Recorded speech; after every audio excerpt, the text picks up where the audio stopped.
Hello everyone, welcome to the static GK series which we have been doing from the past 1 month. Every Monday, Wednesday and Friday we are coming up with this series which is very important for your CVT examination of the year 26 and 27. The GK plays an integral role in your part 3 preparation, right? So we've been doing this series. If in case you're watching it for the first time, I would request you to go and visit the playlist wherein around 13-14 lectures are kept. Watch them, have your own handwritten notes and just revise them before your examination, and all your static GK questions can be just answered from these this series, right? These lectures. Chalo. And if you're looking for a integrated course wherein you want to prepare for the paper 1, your domain subject and your general test simultaneously with all the booklets given to you and with the one-on-one mentorship, you can avail to our level up courses. They're priced at a very affordable rate of just 20,000 rupees, right? In this you get hard level hard copy booklets also delivered at your doorstep. Chalo. So the first question says match the list 1 with list 2 and select the correct answer. तो हमें list 1 से list 2 को match करना है. चलो let us see. जैसे मैं ये पढ़ूंगा मुझे समझ में आएगा this is talking about the constitution, right? So DPSP is something which is mentioned in the part 4, है ना? From article 36 to 51. We have taken it from Ireland, and rather we took it from the Government of India Act 1935. But the Government of India Act 1935 took it from Ireland, right? Then it was taken by the Indian Constitution. And these are non-justiciable, which means in case of violation of your DPSPs, you cannot go to the court of law. So non-justiciable. Now talking about fundamental rights. Fundamental rights is something we have taken from the US Constitution. It is mentioned under part 3 of the Indian Constitution. Your fundamental rights are justiciable rights, which means in case of violation of your fundamental rights, you can approach the court of law. Article 32 empowers the Supreme Court. Article 26 empowers the High Court. Your fundamental rights are mentioned from Article 12 till Article 30. Now talking about the third option, it says concurrent list in union state relation. देखो अब हमारे जो country है उसमें कैसी polity है, federal polity है, मतलब जो पावर शेयरिंग है वो 2 और मोर लेवल्स पे शेयर होती है. पहला लेवल हो गया सेंट्रल गवर्नमेंट और दूसरा लेवल हो गया स्टेट गवर्नमेंट. अब पावर शेयर हो गई तो ड्यूटी शेयर हो गई, ड्यूटी शेयर हो गई तो लॉ बनाने के एरिया शेयर हो गए. अब ये जो कि सेंटर के पास कौन सी लिस्ट है और स्टेट के पास कौन सी लिस्ट है, ये चीज़ मैंशन है शेड्यूल 7 में. और ये जो शेड्यूल 7 का कॉन्सेप्ट है जिसमें हमने सेंटर और स्टेट के बीच में पावर्स को डिवाइड किया हुआ है, ये हमने लिया है कनाडा के कॉन्स्टिट्यूशन से. इसमें हमने पावर दे दी है सेंटर को ज़्यादा, मतलब जो कॉन्करेंट लिस्ट है जिसमें सेंटर और स्टेट दोनों लॉ बना सकते हैं, जैसे education, health, forest, land, right, वहाँ पे हमने पावर ज़्यादा दे रखी है सेंट्रल गवर्नमेंट को ओवर स्टेट गवर्नमेंट. और ये कॉन्सेप्ट हमने लिया है कनाडा से और ये मेंशन है शेड्यूल 7 में. फिर D option, India as a union of state with greater power to the, ये चीज़ हमने कनाडा से ले रखी है ना. India as a union of states with greater power to the union. अब मैच किससे कराना है, यहाँ से हमें इसको मैच कराना है. तो डीपीएसपीज हमने कहाँ से लिया है, आयरलैंड से. तो ऑप्शन ए का तो 3 होगा. ऑप्शन ए का 3 जैसे ही मुझे पता चला तो मैं अब ना ये ऑप्शन देखूंगा ना ये ऑप्शन देखूंगा. इसके बाद मैंने फंडामेंटल राइट्स कहाँ से लिए हैं, यूएस से लिए हैं. तो मैंने फंडामेंटल राइट्स मतलब ऑप्शन बी जो है वो 5th है, ऑप्शन बी 5th इन दोनों ऑप्शन में है. चलो फिर concurrent list in union state relation, this is something which we have taken from Australia. But power centre के पास ज़्यादा होगी, ये हमने लिया है किससे, कनाडा से. तो डी का हो गया 2, सी का हो गया 1, सी का हो गया 1, डी का हो गया 2, और option D is the correct answer for this question. समझ में आ रहा है. सेंटर और स्टेट के बीच में पावर डिस्ट्रीब्यूट होगी, something which we have taken from Australia. Centre powerful होगा स्टेट से कि वो स्टेट के सब्जेक्ट पे भी लॉ बना देगा तो सुपरसीड कर जाएगा स्टेट को. ये लिया है हमने कनाडा से. समझ में आया, समझ में आया. कनाडा से लिया था गवर्नमेंट ऑफ इंडिया एक्ट 1935 में, और गवर्नमेंट ऑफ इंडिया एक्ट 1935 से कॉपी कर लिया इंडियन कॉन्स्टिट्यूशन ने. तो देखो ये 1935 लेके आया कनाडा से और हमने इससे ले लिया, तो India took it from here. तो ultimately we took it from Canada. चलो, which one among the following commission was set up in pursuance of a definite provision under an article of the constitution of India. ये कह रहा है कि जो 4 bodies हैं आपके पास, इन 4 बॉडीज में ऐसी कौन सी बॉडी है जो कोई कॉन्स्टिट्यूशन के आर्टिकल से बनाई गई है तब उसको कॉन्स्टिट्यूशनल स्टेटस दिया है. समझो, इंडिया में bodies are of 3 types. Constitutional body, one is your statutory body and one is your non constitutional body. ऐसी कोई भी बॉडी जो कॉन्स्टिट्यूशन में मेंशन होगी वो हो जाएगी कॉन्स्टिट्यूशनल बॉडी, जैसे supreme court, election commission, UPSC, controller and auditor general of India, controller and auditor general of India, attorney general of India, advocate general of India, etcetera etcetera. Statutory body वो body होती है जो किसी law से बनी हो, क्योंकि law का मतलब होता है स्टैट्यूट, तो मतलब किसी लॉ से बनी है ना. बहुत सारी बॉडीज हैं जो लॉ से बनी है. National human right commission law से बना हुआ है, यूनिवर्सिटी ग्रांट कमीशन लॉ से बना हुआ है ना.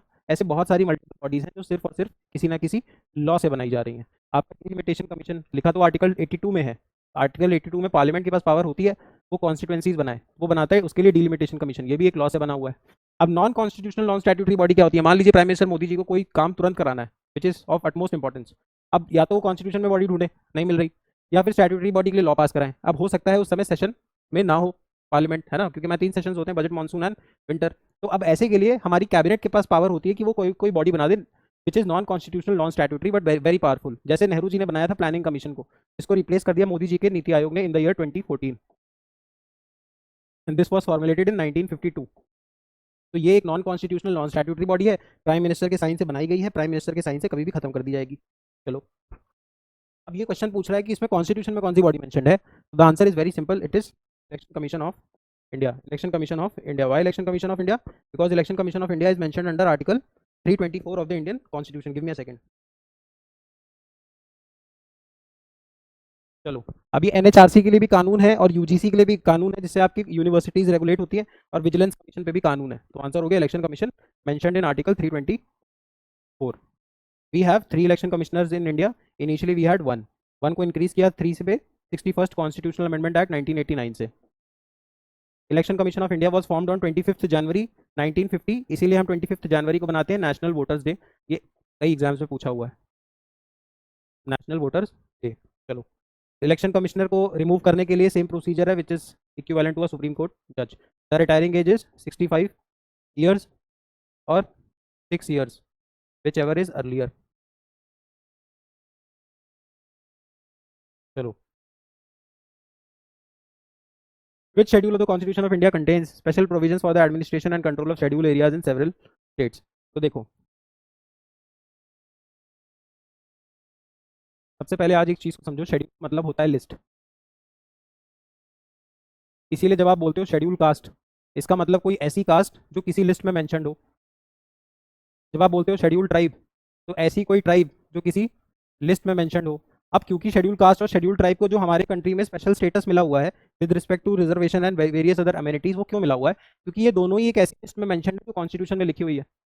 दैट इज वाई ये शेड्यूल है, इसको बोलते हैं schedule caste and schedule tribes. Notified caste है, नोटिफाइड ट्राइब्स हैं, लिस्ट में निकाले हुए, राइट। अब इसी तरीके से हमारे कॉन्स्टिट्यूशन में कुछ आर्टिकल्स होते हैं जिनको थोड़ा इलेबोरेटिवली एक्सप्लेन करना जरूरी है। अब अगर उस आर्टिकल को वहाँ एक्सप्लेन करने जाएंगे तो that will look very Hooch पॉच। तो हम करते क्या है, आर्टिकल लिख देते हैं और वहाँ पे एक स्टार लगा के लिख देते हैं कि ये इसका एक्सप्लेनेशन है शेड्यूल 1 में, या इसका एक्सप्लेनेशन है शेड्यूल 2 में, या इसका एक्सप्लेनेशन है शेड्यूल N में, राइट। जब कॉन्स्टिट्यूशन का इंसेप्शन हुआ तो ऐसे कितने शेड्यूल थे? 8। अभी कितने हैं? 12। अब इसमें से सारे शेड्यूल हमारे एग्जाम के लिए इंपॉर्टेंट है, बस अभी हम इस क्वेश्चन करने के लिए शेड्यूल 5 और शेड्यूल 6 को समझेंगे। अब हमारे देश में ऐसे कई एरियाज हैं जो बैकवर्ड हैं, सोशियो इकोनॉमिकली बैकवर्ड है, राइट। अब उन एरियाज को नोटिफाई करना जरूरी है ना कि भाई ये वाला एरिया बैकवर्ड है, ये वाला एरिया बहुत ज़्यादा बैकवर्ड है, ये वाला एरिया बहुत ज़्यादा बैकवर्ड है। तो उसी के लिए बनाया गया शेड्यूल 5 और शेड्यूल 6।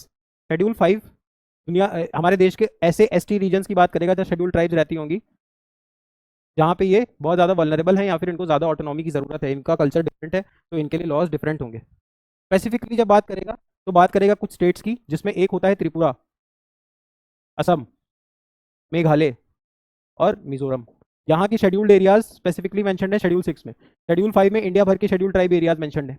अब हमसे पूछा है जनरल शेड्यूल एरियाज की बात कर रहा है, क्योंकि यहाँ लिखा है सेवरल स्टेट्स, ये स्पेसिफिकली 4 स्टेट की बात नहीं कर रहा है, इसलिए इसका आंसर हो जाएगा शेड्यूल 5। इन स्टेट्स में किसी का नाम लिखा होता है तो शेड्यूल 6 आंसर हो जाता। समझ में आ रहा है? चलो, Ladakh people are demanding for implementation of, अब देखो लद्दाख एक नया यूटी बना है ना। जब से JNK का रीऑर्गेनाइजेशन हुआ है 2019 में, तब से लद्दाख एक नई यूटी बनी है। अब यूटी बनी है, उसको पता है हमारा कल्चर डिस्टिंक्टिव है, रिलीजन डिस्टिंक्टिव है, सोच डिस्टिंक्टिव है, स्पिरिचुअल सब चीज़ें उनका बेसिकली दे आर डिफरेंट। तो उनको अपने इलेक्शन अलग कराने हैं, कस्टम्स अलग फॉलो करने हैं, तो वो डिमांड कर रहे हैं। अब आप बताओ शेड्यूल 5 ज़्यादा पावरफुल था या schedule 6? Obviously schedule 6। Special status specific states को दे दिया, तो स्पेसिफिक स्टेटस ही तो मांगोगे ना, जनरल कौन मांगता है? अगर दोनों चीज़ें अवेलेबल होंगी तो आप स्पेसिफिक मांगोगे, इसमें ज़्यादा ग्रांट्स हैं, ज़्यादा स्टेटस है। तो लद्दाख शेड्यूल 6 की डिमांड कर रहा है। इसलिए आपने एक कैरेक्टर का नाम सुना होगा, फुनसुक वांगडू, जो 3 इडियट्स में थे, तो जो जिन पे वो मूवी बनी है, I guess some Wangchuk, Sonam Wangchu.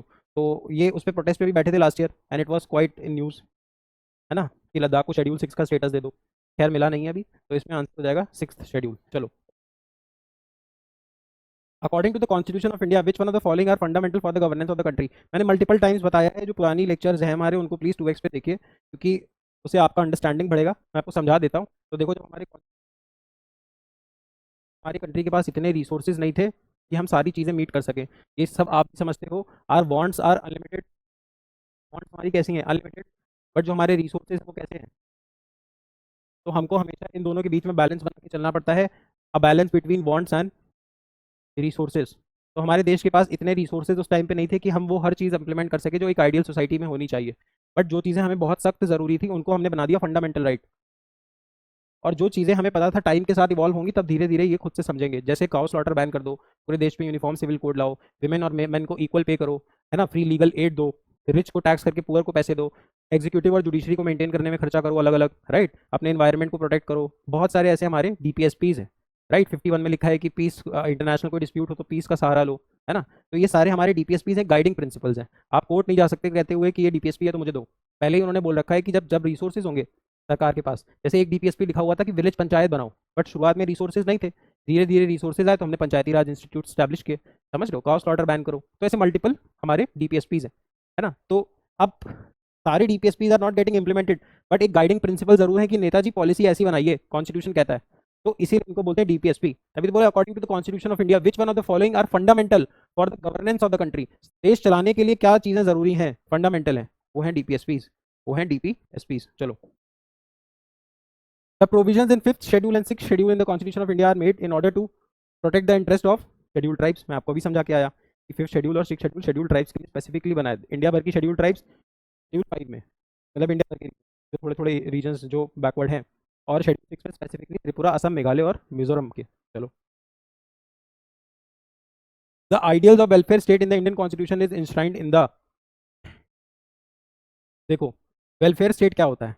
Welfare state एक ऐसा स्टेट होता है जिसको हिंदी में बोलते हैं कल्याणकारी राज्य।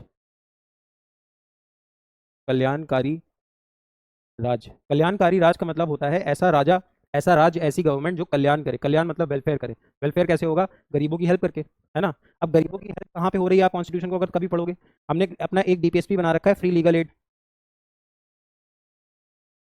आर्टिकल 39 में। आर्टिकल 39 बी में हम कहते हैं कि हमें कोशिश करनी है कि रिसोर्सेज कुछ स्पेसिफिक हैंड्स में ना रहे, उनका इक्विटेबल डिस्ट्रीब्यूशन हो। इसीलिए आप इंडिया में देखोगे प्रोग्रेसिव टैक्सेशन है। आप जैसे जैसे कमाते जाते हो वैसे वैसे आपका टैक्स बढ़ता जाता है ना, रिग्रेसिव टैक्सेशन। तो अब फ्री लीगल एड कहता है, स्पेसिफिक ये कहता है, फिर उसके बाद कहता है मेन और वुमेन को इक्वल पे करो। फिर कहता है participation of workers in factory decision, participation of workers in factory decisions. अब ये सब चीज़ें किसको हेल्प कर रही हैं, मजदूर क्लास को, वर्किंग क्लास को, तभी तो कल्याण होगा।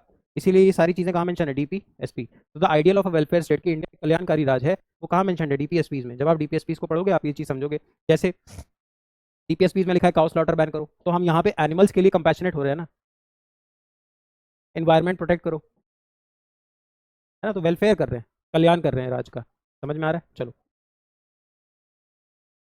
which principle among the following was added to the DPSPs by the 42nd amendment to the Constitution of India? Equal pay for equal work, both men, right to work, education and public assistance, participation of workers in the management of industry, securing living wage and human conditions of work। अब देखो, ये DPSP बनाया गया था। DPSP बनाया गया था कि मतलब आप कोर्ट कचहरी तो नहीं कर सकते, ठीक।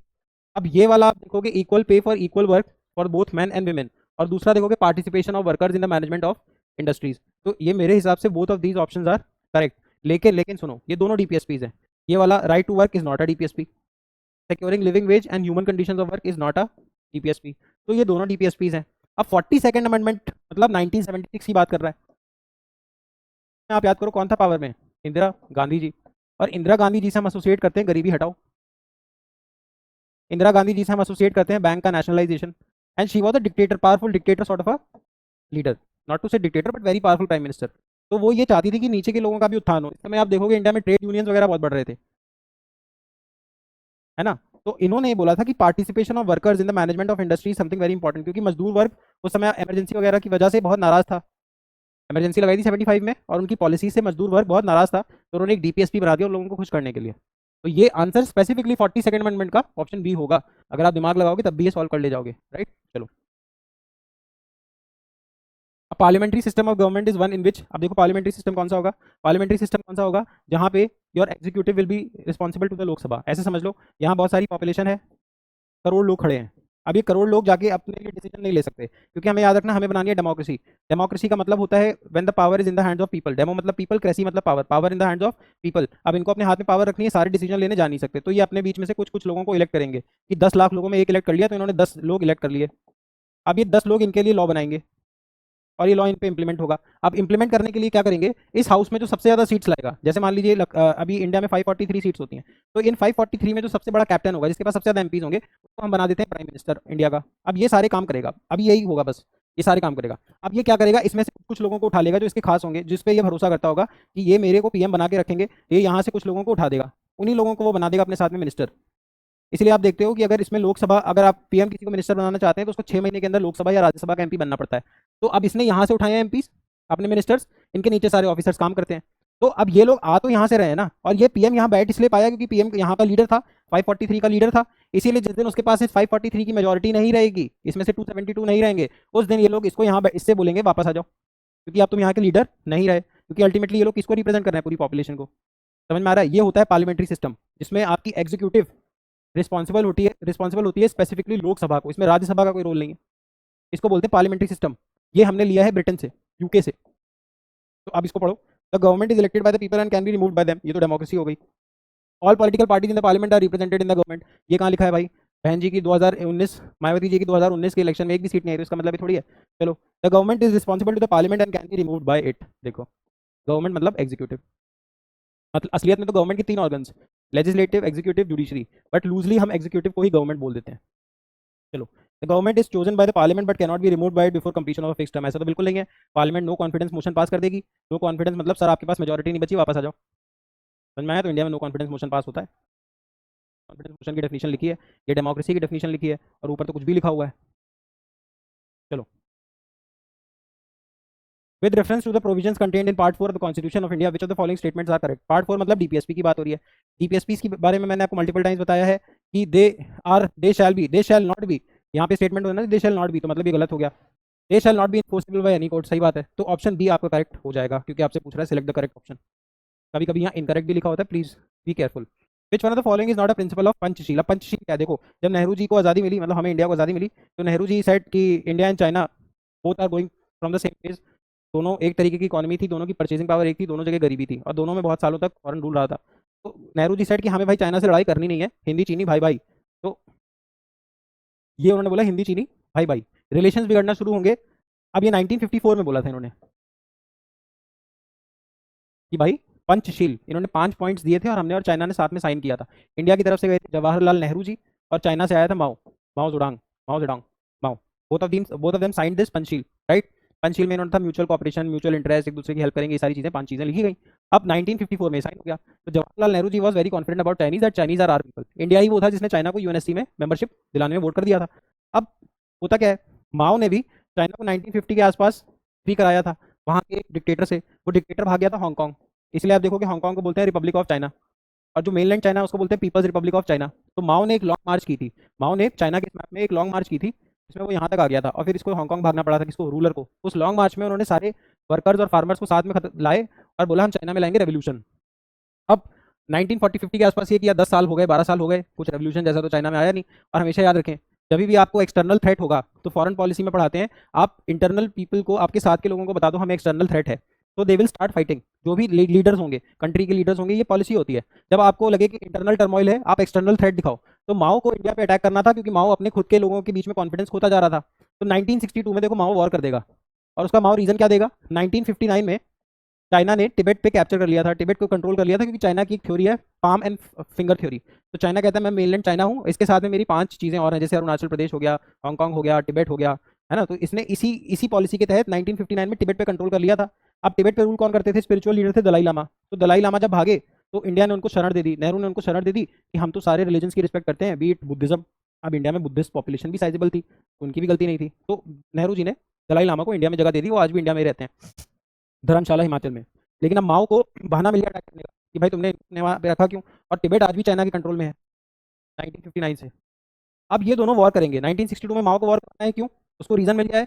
पर असलियत में प्रॉब्लम क्या थी? चाइना अपने आप में ही बहुत सारे इंटरनल टर्मोइल्स में था, और माओ ने जो प्रॉमिस किया था वो डिलीवर कर नहीं पा रहा था, तो उसको एक्सटर्नल थ्रेट दिखानी थी। That is why in 1962 China will attack India, जिसमें इंडिया हारेगा मोस्टली। और इसी चीज़ की वजह से Nehru got very pissed off. Nehru ji ने पंचशील साइन किया था, Nehru ji had a lot of trust on China, तो उनको चाइना ने बैकस्टैप किया था, जिस वजह से लोग बोलते हैं जवाहरलाल नेहरू को हार्ट अटैक आया और उनकी 1964 में डेथ हो गई। तो पंचशील का क्या है, विच one of the following is not a principle of Panchsheel. तो पीसफुल को एग्जिस्टेंस, साथ में रहेंगे, mutual non interference in each others internal affair, सही बात है, हम एक दूसरे के आंतरिक मामलों में दखलंदाजी नहीं करेंगे। माओ यही बोल रहा था कि दलाई लामा को तुमने अंदर क्यों रखा, तुमने जब साइन किया था। तो नेहरू जी और सबका स्टैंड था भाई तिब्बत तो दूसरी कंट्री है, समझ रहे हो। और चाइना क्या बोल रहा है, पाम एंड फिंगर थ्योरी से तिब्बत मेरा है। नेहरू जी बोल रहे हैं कि तिब्बत दूसरी टेरिटरी है, समझ रहे हो। तो ये देखो, लेकिन ये इसमें पंचशील में तो था ही, तभी तो माओ इस बात को जस्टिफाई करेगा। चलो, mutual respect for each others territorial integrity and sovereignty, अब इस चीज को ब्रीच किया था कि एक दूसरे की जो सोवरेनिटी है और जो जमीन है उस पर हम म्यूचुअल रिस्पेक्ट करेंगे, बट चाइना ने अक्साई चीन देखो कैप्चर कर लिया। आप देखोगे ना ये वाला रीजन कश्मीर का, तो ये अक्साई चीन। समझ में आ रहा है। कल इसी बारे में तो अमित शाह जी बात कर रहे थे, जब अमित शाह जी ने कहा था कि नेहरू जी भी टकले थे, बेसिकली ओल्ड एज हो गई, तो नेहरू जी ने बोला था कि इंडिया का वो पार्ट मैंने चाइना को दे दिया है जहाँ पे एक घास भी नहीं उग सकती, तो कोई बात नहीं। तो अमित शाह इसी चीज़ पे कल एक लाइक ही was trying to tease Congress MPs by saying कि, तो वो ऐसा बोलना चाहते थे, मतलब वहाँ का एक एमपी ने उनको बोला था कि ऐसे तो आपके सर पे भी बाल नहीं उगते, तो आपका भी सर दे दे। मतलब मैं आपको सिर्फ एक वो बता रहा हूँ कि ये हिस्टोरिकल मुद्दा है, ये बीजेपी कांग्रेस आज भी इस पर लड़ती रहती है। तो अक्साई चीन वेंट टू चाइना, तो नॉन अलाइनमेंट है। नॉन अलाइनमेंट क्या था कि ना तो मैं यूएस की तरफ जाऊंगा, ना मैं यूएसएसआर की तरफ, कंप्लीटली डिफरेंट। तो which one of the following is not a principle, not a principle पूछा है, एकदम अलग है। चलो, which of the following was called as heart and soul of the Indian constitution by B R Ambedkar ji. अभी देखो क्या हुआ। फंडामेंटल राइट्स पार्ट 3 में मेंशनड है, ये कुछ ऐसे राइट्स हैं जो हमारे सिटीजन और फॉरेनर्स दोनों को अवेलेबल हैं। कुछ ऐसे फंडामेंटल राइट्स हैं which are available only to the citizen, some are available to both citizen and aliens. अब अगर मेरा फंडामेंटल राइट ब्रीच होगा तो मैं कहाँ जाऊंगा, कोर्ट। आई कैन इधर go to the supreme court और I can go to the high court. जब ये इसी चीज को सुप्रीम कोर्ट को पावर दिया गया 32 में, और सेम पावर हाई कोर्ट को दिया 226 में। हाई कोर्ट कोई भी लीगल राइट या फिर कॉन्स्टिट्यूशनल राइट ब्रीच होने पे रेट सुन लेगा, सुप्रीम कोर्ट सिर्फ और सिर्फ फंडामेंटल राइट ब्रीच होने पे ही मामला सुनता है। ये चीज लिखी है आर्टिकल 32 में, इसीलिए बी आर अम्बेडकर जी ने आर्टिकल 32 को बोला heart and soul of the Indian constitution, कि भाई अगर ये राइट ही नहीं दूंगा तो सरकार क्या पता कितने फंडामेंटल राइट छीन ले। ये राइट मैंने दे रखा है कि तुम्हारा फंडामेंटल राइट ब्रीच होता है तो सुप्रीम कोर्ट वहाँ पे बैठा हुआ उसके पास चले जाना, इसलिए तो हार्ट एंड सोल है कि अगर इसको मार दिया तो फिर किस बात का राइट। समझ में आ रहा है, क्योंकि आप पे स्टेट कुछ भी कर सकता है, तो कोई सुनने वाला चाहिए ना। अगर ये सुनने का पावर ही खत्म कर दूंगा तो ये तो मारता ही रहेगा। समझ में आ रहा है, इसलिए heart and soul of the constitution, अगर ये मरा तो कॉन्स्टिट्यूशन मर गया। चलो, इसीलिए इंडिया में बोलते हैं कि एक तरीके से कॉन्स्टिट्यूशनल सुप्रीमेसी है, कॉन्स्टिट्यूशन सुप्रीम है, और कॉन्स्टिट्यूशन का वॉचडॉग कौन है, सुप्रीम कोर्ट। तो मतलब सुप्रीमेसी किसकी है, जुडिशरी की। विच one of the following statements about a money bill is not correct. अब मनी बिल क्या होता है, मनी बिल एक ऐसा कानून होता है जिसमें आपको टैक्स वैक्स कम ज्यादा करने हो अगर सरकार को, तो वो कर सकती है। अब पैसे की बात है तो पैसा आप खुद सोचो, होना चाहिए किसके हाथ में, पीपल, क्योंकि पीपल का पैसा है। पीपल को सही में रिप्रेजेंट कौन करता है, लोकसभा। तो मनी बिल सिर्फ लोकसभा में इनिशिएट हो सकता है, मनी बिल सिर्फ लोकसभा में इनिशिएट हो सकता है, और आर्टिकल 110 में मनी बिल का जिक्र है। अब money bill can be tabled in either house of the parliament, सही गलत बात, मैंने आपको बोला ना लोकसभा में टेबल हो सकता है। तो पूछा क्या, विच of the following statements about money bill is not correct, तो ये बात सही तो है। देखो मनी बिल मैंने क्या बोला, मनी बिल मतलब पैसे की बात, और पैसे की कंट्रोल होना चाहिए पीपल के हाथ में। पीपल ज़्यादा मजबूती से रिप्रेजेंट हो रहे हैं लोकसभा में क्योंकि डायरेक्टली इलेक्टेड है, तो मनी कहाँ होगा, सिर्फ लोकसभा में। अच्छा, डिसाइड कौन करेगा ये मनी बिल है या नहीं, कोई तो बताएगा ना ये मनी बिल है क्या नहीं, क्योंकि अलग अलग तरीके के बिल है, फाइनेंस बिल होता है, कॉन्स्टिट्यूशनल अमेंडमेंट बिल होता है, मनी बिल होता है, ऑर्डिनरी बिल होता है। तो ये डिसाइड कौन करता है, स्पीकर ऑफ लोकसभा। अब देखो money bill can be tabled in either house, गलत हो गया ना भाई, it can initiated only in the Lok Sabha. दूसरा क्या, the speaker of the Lok Sabha is the final authority to decide whether bill is a money bill और नॉट, सही बात है। The president can not return a money bill to the Lok Sabha for reconsideration, सही बात है। The Rajya Sabha must return a money bill pass by the Lok Sabha and send it for consideration with in 14 days, सही बात है कि राज्यसभा तुम कुछ कर नहीं सकते, मैक्सिमम 14 दिन अपने पास रख लो, क्योंकि पैसे की बात हो रही है ना भाई। अब वो बात अलग है कि जो अभी की मॉडर्न डे सरकार है, पुरानी सरकारें हैं, वो कोई भी कानून जो उन्हें पास कराना होता है मनी बिल बना देते हैं। अगर उन्हें पता है कि राज्यसभा में मेजोरिटी नहीं है, लोकसभा से पास कराओ, प्रेसिडेंट से साइन करो, बना दो। इसीलिए बीजेपी सरकार ने आधार बिल को भी क्या बोल दिया था, मनी बिल, क्योंकि बोलने का अधिकार किसके पास है, स्पीकर, और स्पीकर किसका बैठा होता है, पार्टी का खुद का। चलो, पर ये सब कोई क्वेश्चन नहीं करता। The primary function of the finance commission in India is to, अब देखो फाइनेंस कमीशन क्या है, finance commission is a constitutional body mention under article 280 of the Indian constitution. Constitutional body article 280, हर 5 साल में बनाई जाती है। बनाता कौन है, प्रेसिडेंट ऑफ इंडिया। अब इसका काम क्या है, ये जो टैक्स कलेक्ट होता है मोदी जी के पास, इसको ये बताता है कि कितना सेंटर को दो और कितना स्टेट को दो, कितना सेंटर को दो और कितना स्टेट को दो। पर ऐसा नहीं है कि ये इतने पावरफुल है, बोला और मान गए। इनकी ये सिर्फ एडवाइस देते हैं प्रेसिडेंट को, फिर इस पर प्रेसिडेंट पर डिपेंड करता है मानना या नहीं। तो इनकी जो एडवाइस होती है वो नॉन बाइंडिंग होती है, मतलब बाध्य नहीं है, बस रिकमेंड कर दो। अभी इन्होंने रिकमेंड कर रखा कि 41% तुम पैसा स्टेट्स को दे दो, 59% सेंटर अपने पास रख लिया करो, अभी इन्होंने ये बोल रखा है। चलो, अभी ये 5 साल में बनती है, इंडिया में करंटली 16 फाइनेंस कमीशन बनी हुई है। इसके चेयरपर्सन कौन है, अरविंद पंगड़िया जी। कौन है, अरविंद पंगड़िया। अरविंद पंगड़िया कौन है, अरविंद पंगड़िया नीति आयोग के पहले वाइस चेयरपर्सन थे। नीति आयोग का चेयरपर्सन होता है पीएम मोदी, मतलब पीएम होते हैं, तो वाइस चेयरपर्सन सबसे हेड हो गया। इसके वाइस थे अरविंद पंगड़िया जी। अरविंद पंगड़िया जी अभी नालंदा यूनिवर्सिटी जो बन रही है, उस नालंदा यूनिवर्सिटी के भी वाइस चांसलर हैं। क्वेश्चन है the primary function of the finance commission क्या है? Distribution of revenue between the centre and the state, ये तो बताया मैंने। चलो, the state which has the largest number of seats reserve for the schedule tribe in the Lok Sabha, याद रखना सबसे ज्यादा सीट्स हैं यूपी के पास, और शेड्यूल ट्राइब और शेड्यूल कास्ट के लिए जो सबसे ज्यादा सीट्स रिजर्व है वो है मध्य प्रदेश में। जैसे आपके एग्जाम्स में सीट रिजर्व होती है, ऐसी लोकसभा और राज्यसभा की भी सीट रिजर्व होती हैं।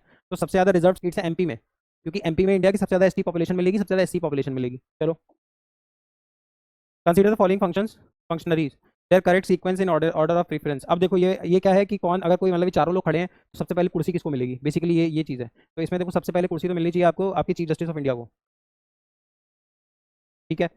सबसे पहले ले लेंगे chief justice of India. Chief justice of India के बाद मिलेगी आपके यूनियन कैबिनेट मिनिस्टर को, कैबिनेट मिनिस्टर के बाद मिलनी चाहिए आपके ए और बी। देखो पहले तो डी है फिर सी है, पहले डी है फिर सी है, तो दो ऑप्शन बचे। अब कैबिनेट सेक्रेटरी और चीफ इलेक्शन कमिश्नर, मेरे हिसाब से शायद इसको मिलनी चाहिए, लेकिन देखो मुझे कंफर्म नहीं है, और ना मुझे एग्जाम देना है, और ना मैं इसमें बहुत इंटरेस्टेड हूँ कि पहले कुर्सी किसको मिलेगी। एग्जाम में पूछ लेता है तो मैंने आपको करा दिया है, बहुत नहीं पूछता है लेकिन पूछता रहता है। बस मुझे थोड़ी ऊपर ऊपर की पता है, सबसे पहले प्रेसिडेंट बैठता है, फिर वाइस प्रेसिडेंट बैठेगा, फिर प्राइम मिनिस्टर ऑफ इंडिया बैठता है, फिर प्राइम मिनिस्टर ऑफ इंडिया के बाद जो आपके ये गवर्नर होते हैं उस स्टेट के वो बैठते हैं, वाइस प्रेसिडेंट होते हैं। तो एक पूरी प्रेफरेंस है, मुझे उतनी याद नहीं है, मुझे ऊपर के 3-4 फंक्शनरीज याद है। अब देखिए इतना मुझे सेंस है कि चीफ जस्टिस ऑफ इंडिया पहले बैठ जाएगा, लेकिन मुझे पूरी रटी नहीं है, ना आपको रटनी चाहिए, क्योंकि अगर आपको उसका कभी काम पड़ेगा तो आपके पास आप उसको कॉन्स्टिट्यूशन देख लेंगे, है ना। और इस टाइप की इन्फॉर्मेशन बहुत रटने से आप इंटेलिजेंट भी नहीं बनोगे बहुत ज़्यादा। तो ऊपर ऊपर का याद रखो, सबसे पहले अगर एक चेयर पड़ी है तो प्रेसिडेंट बैठता है, क्योंकि वो सबसे बड़ा सेरेमोनियल हेड होता है, एक तरीके से दद्दू होते हैं। फिर उसके बाद वाइस प्रेसिडेंट बैठते हैं, फिर आपके पीएम बैठते हैं। बस इतना याद रखो, इसके आगे की लिस्ट याद करने की जरूरत नहीं है, बेसिक एक बार पढ़ोगे तो समझ में सेंस आएगा। अब कैबिनेट सेक्रेटरी बैठता है या चीफ इलेक्शन कमिश्नर, ये मुझे भी नहीं मालूम भाई, है ना, तो इसको देख लेंगे, छोड़ भी सकते हो। As per the Indian protocol who among the following ranks highest in the order of precedence, फिर से पूछ लिया। देखो चलो एक बार इसको सॉल्व करने की कोशिश करते हैं। सबसे पहले डिप्टी प्राइम मिनिस्टर, अब डेप्यूटी प्राइम मिनिस्टर नहीं होना चाहिए, क्योंकि डेप्यूटी प्राइम मिनिस्टर नाम की कोई पोस्ट कॉन्स्टिट्यूशन में नहीं है। अटल बिहारी वाजपेयी जी एलके अडवाणी को बहुत प्यार करते थे, तो जब वो प्राइम मिनिस्टर थे इंडिया के तो उन्होंने एलके अडवाणी जी को डेप्यूटी प्राइम मिनिस्टर बना रखा था। कॉन्स्टिट्यूशन में ऐसी कोई पोस्ट मेंशन नहीं है, क्योंकि अब ये भी देखो ना यार, अटल बिहारी वाजपेयी जी को पीएम बनाने वाला कौन था?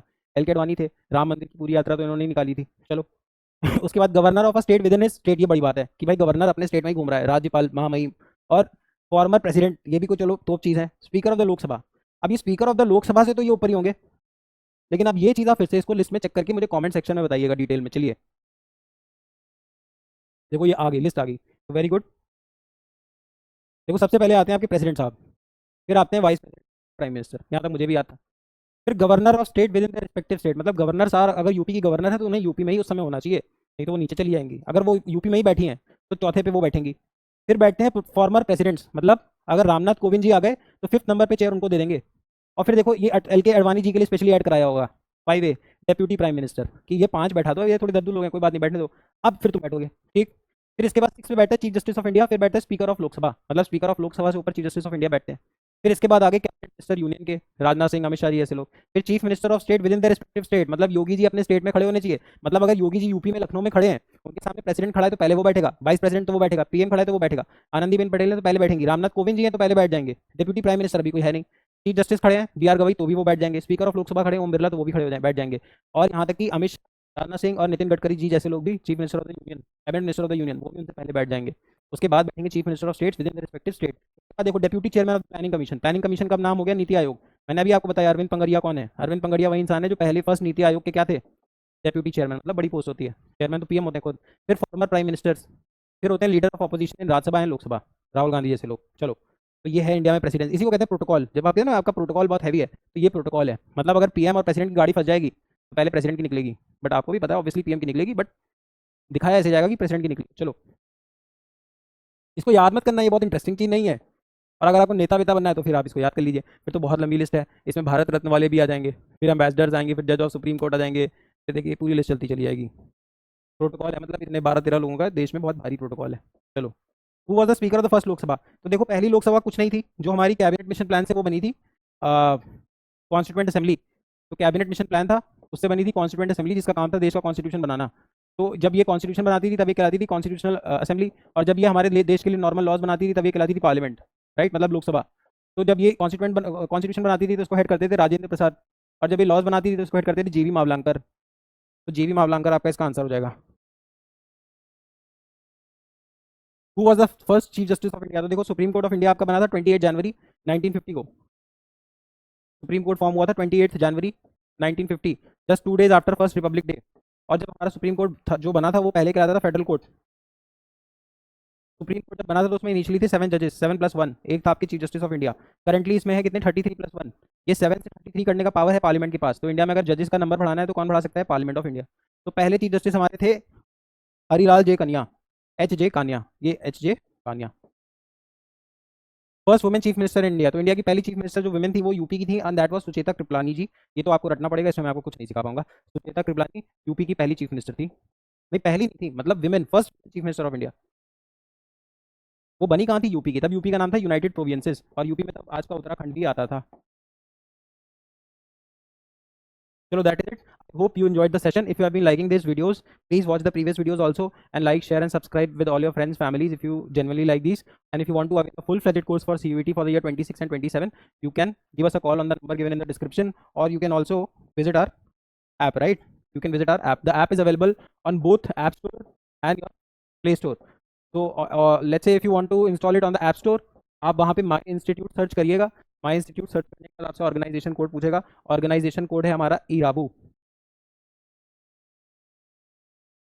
अगर प्ले स्टोर है, एंड्रॉइड चलाते हो तो नीचे लिंक मिल जाएगा, है ना।